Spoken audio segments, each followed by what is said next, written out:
ওহী নাজিলের প্রাথমিক পর্যায়ে নারী-পুরুষ মিলিয়ে 230 জন ইসলাম গ্রহণ করেন। যখন নামাজের সময় হতো, তখন রাসূল কারীম সাল্লাল্লাহু আলাইহি ওয়াসাল্লাম ও সাহাবায়ে কেরাম নির্জন পাহাড়ের গুহায় চলে যেতেন এবং সেখানে লোকচক্ষুর অন্তরালে নামাজ আদায় করতেন। এ সময়ে নামাজ ব্যতীত অন্য কোনো ইবাদত তাদের জন্য ফরজ ছিল না। এভাবে কেটে গেল 3টি বছর। পারস্পরিক সাহায্য সহযোগিতার উপর ভিত্তি করে যখন মুসলমানদের একটি দল গঠিত হলো, তখন রাসূলুল্লাহ সাল্লাল্লাহু আলাইহি সাল্লাম প্রকাশ্যে দ্বীনের দাওয়াতের কার্যক্রম শুরু করলেন। একদিন রাসূলুল্লাহ সাল্লাল্লাহু আলাইহি ওয়াসাল্লাম নিজ আত্মীয়-স্বজনকে এক জায়গায় ডাকলেন।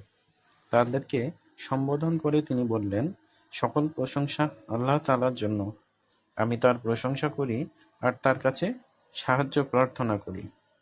তাকে আমি বিশ্বাস করি আর তার ওপর ভরসা করি। আমি আরো সাক্ষ্য দেই, এক আল্লাহ ব্যতীত আর কোনো ইলাহ নেই, তার কোনো শরীক নেই। অতঃপর তিনি বললেন, কোনো কওমের অগ্রদূত কিংবা প্রতিনিধির জন্য সেই কওমের সঙ্গে মিথ্যা কিংবা প্রতারণা করার নিয়ম নেই। আর আল্লাহ তো ওই মহান সত্তা, যিনি ব্যতীত আর কোনো ইলাহ নেই। আমি বিশেষভাবে তোমাদের নিকট আর ব্যাপকভাবে গোটা দুনিয়াবাসীর নিকট আল্লাহর রাসূল স্বরূপ প্রেরিত হয়েছি।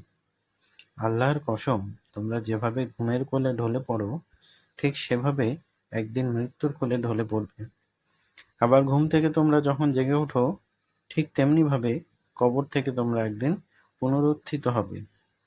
তখন তোমাদের পৃথিবীতে যা কিছু করতে, এর সবকিছুর হিসাব দিতে হবে। হয়তো চিরকাল জান্নাতে থাকবে, নয়তো জাহান্নামে।